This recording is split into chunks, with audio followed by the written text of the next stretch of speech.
Hi, and welcome to Paper Route Scrapbooking. I'm Nadine, and today I'm creating a layout for the Cut to You design team using this Polaroid Quad digital cut file.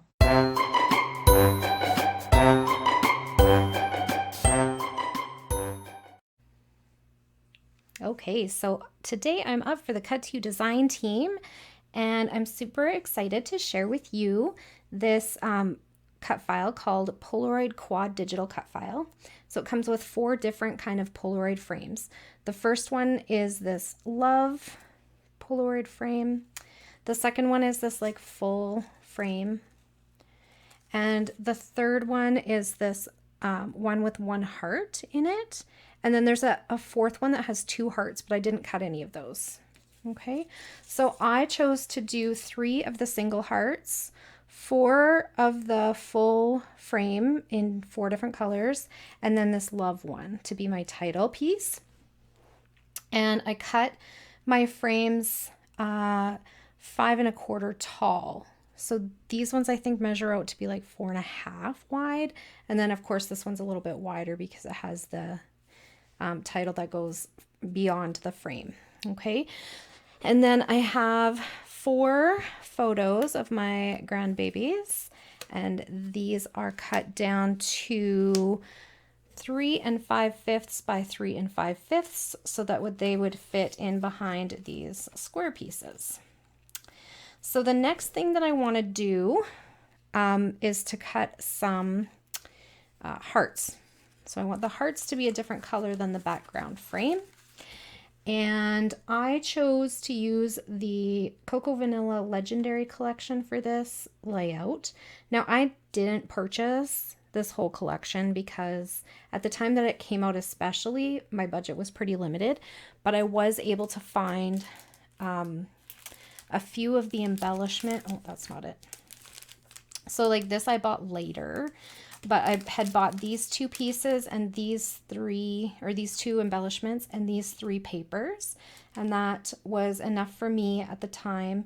And then it kind of sat off to the side, I think, for a long time because I didn't have much of it. But I recently came across this old Bo Bunny collection that's very similar in colors to the Legendary collection, not so much that side, but this side for sure. And so I was going to use the basics on this one to help like elevate my kit. So that's where I got some of these papers from. And this is what I'm going to cut those hearts out of, is this orange paper. So I do love Cocoa Vanilla, but I live in Canada, and so first of all, it's hard to find here. And second of all, it's a bit out of my price range most of the time because I do have a limited craft budget. But that doesn't mean I can't have any of it. You don't have to buy the whole collection to enjoy it. It's beautiful. And I really love all their boy collections. I know they had one recently, but I'm on a bit of a let's not buy consumables kick. So yeah. So I had some people ask, first of all, what is a cut file? On my channel. And so a cut file is a digital file that you purchase online. So, and the ones that I purchase are in SVG format, so scalable vector file. And then I can upload them into my Cricut design space and cut them out on my Cricut. And there's other formats as well, but I won't get into that because I'm only using the SVG version of a cut file today. So that's the one I decided I would tell you guys about. And so I get these files from Gwen at Cut to You, and she is based out of Australia. Her designs are awesome. I love them. And I was really excited to be included in her design team this year. So I wanted to answer that question first of all. If you want more information on that, there are a ton of tutorials on Cricut, on the design space, on their website. I'm sure they can explain it better than I can. I'm not a digital kind of person, but I do learn what I want to know when I'm motivated to learn. So then I'm just gonna grab a scrap piece of paper. There we go.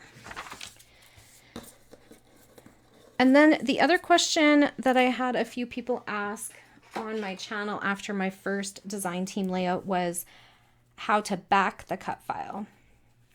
And what does it mean to back the cut file? So backing the cut file means that you're going to put something in the back of it or behind it to fill in the empty space.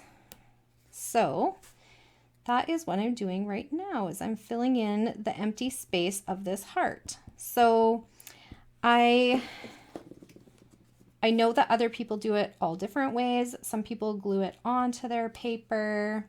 Some people use their software better than I do and make bigger shapes and then have the Cricut do it for them and then just attach them.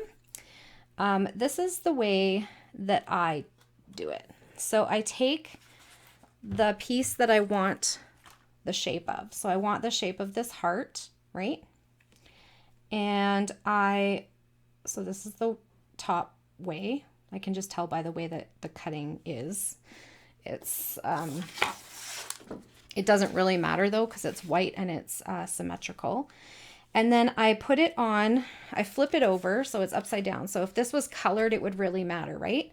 Because I would want the color to show on the top and the messy, gluey bit back here, because it's not even, as you can see. It's messy and there's glue popping out and a pencil line around there, right? So I want that messy part on the back.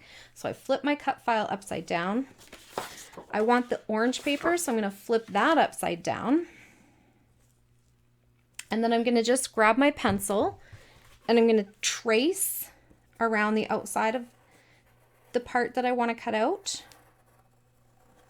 And I trace inside the part that I want to cut out.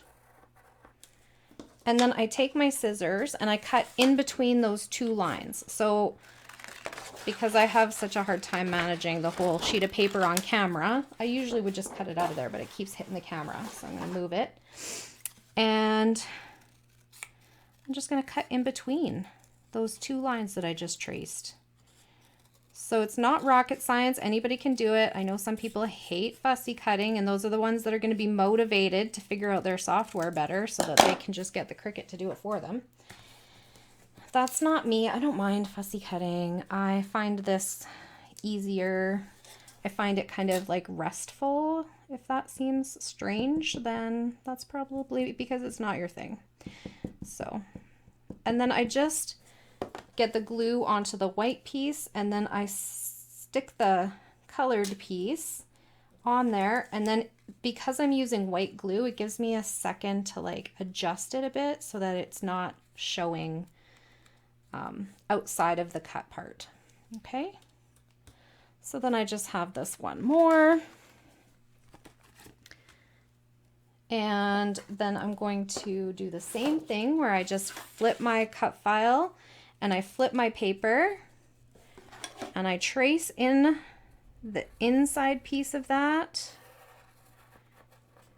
And I trace on the outside piece of the heart.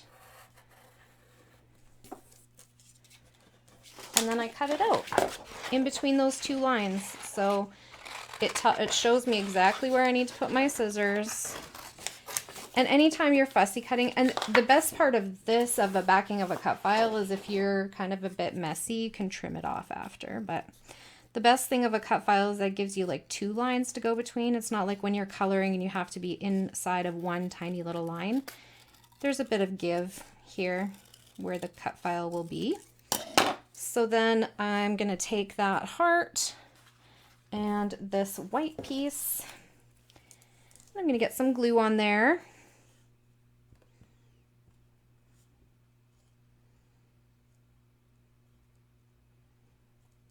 I think I need to refill my glue bottle. And then I stick it onto the white piece. And then I don't think you guys can probably see that on camera, but there is just a little tiny piece of paper sticking out there, so I can just snip it off. There you go. So that is how I back my cut files. That is all the backing that I have to do today, because these amazing Polaroid frames kind of did the work for me for the most part. So the next thing I'm going to do is I'm going to take, I'll do one of these ones just to show. So I'm going to take this piece, which is the outside frame, and I'm going to put a little bit of glue on the white. And this is another, this kind of shows, although I didn't do the work of like creating the inside piece, Gwen did that for me, because the cut file already had this like full Polaroid piece in there, and all I had to do was grab and go and just shape it to the one that I wanted. There we go. And so this is the other way, is if you can get your Cricut and figure out your software how to size all of that and create it and size it and fill it in, that's great. So then you just have to cut the pieces out on the Cricut, or I guess if you have a Silhouette. I'm not sure if Silhouettes also do SVG. I can't remember. I did have one at one time, but I didn't use it enough, so I got rid of it. And I just found the software more complicated for whatever reason. I don't know if it was just because I was more familiar already with using the Cricut. Before Design Space, I used their computer program. I can't remember what it was called. Create Room or something. So I was more familiar, I think, with their software, and I didn't bother to learn the Silhouette stuff. And then I'm going to take the inside piece with the heart, and again, I'm going to put the glue on the white. So the only piece that's actually from the Legendary collection that I used in here is this yellow one. And like I said, I just didn't buy very many pieces. I bought a few pieces, and they were all the multicolored ones. So the stars were multicolored, and the arrows were multicolored, and then this one with the stripes on the back was multicolored. And that way I could take it into my craft room and find more solid color pieces like these, like the red, green, and blue, that go with the same colors, so that I could kind of stretch my stash, so to speak. So,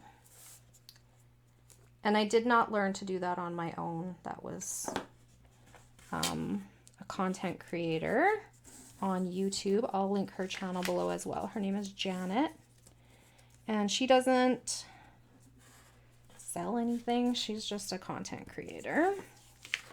And I just love how much content she puts out and shares and does. It's lovely.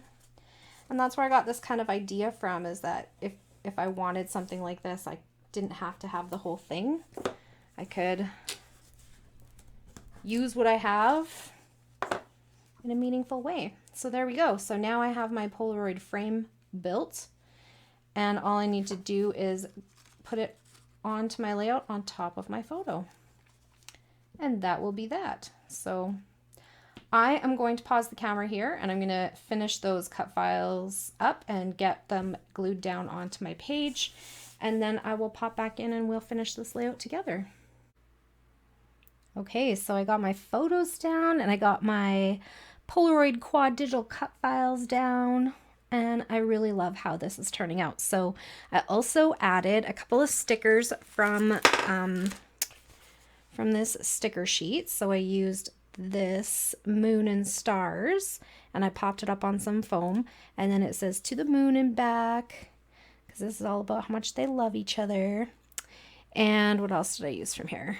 That was a sticker too. And then I used from down here these ones. I put Big Brother love. And then from this clear sticker sheet, I put on an arrow piece down here, and it's just very faint, but I really like it. And then some of these color swatches, I put one here and one under the moon too. Okay, so then I also pulled from this, what's this called? Ephemera pack. I pulled some of the stars and I put one at each spot here with the hearts. Now I want to add one of these, and I think I'm going to put the star one on because this has a star, star, star. So I'm going to put another star here. Oops. So I'm going to take this star, and I think I'm just going to put it right here. There we go. So I will have linked below a link to where you can find this beautiful cut file if you like these frames. Super quick, super easy layout to put together, and the title kind of was built in, so that made it even faster and easier. I'm probably just going to put their names and the year on here because these weren't taken for any specific reason at any specific time. This one was actually like sock day, funky sock day or whatever, but I wanted to show their relationship, so I actually cut off the socks for that. I'll maybe do something different for their socks. And then this one was just after school one day at their papa's shop, and then she had a picture of them together a year before this, and it was just really cute to see how much they grew. This one was actually, that's me in the background. They were just like snuggling, being super cute. And then this one was them again after school. She just loves seeing her brother. So cute. They're actually still on the school bus. His mom is his bus driver, so she's on there too. And just so, like, they just love each other. They're brother and sister, of course, but I just think they're super cute together. So I wanted to do a layout about that. I've been seeing all these pictures from their mommy and just thought that's a really cute thing to get documented, right? So sweet. So I will link that cut file below for sure. I will also put down below I did look it up. What was it called? Sampling of supplies idea, because I kind of talked about that in my video about like how to, because I love the cocoa vanilla stuff, but because of where I live, it's not only hard to find, but it's a bit out of my price range sometimes. So I think that that's a really good way to go about making sure that you can still use their beautiful, amazing products without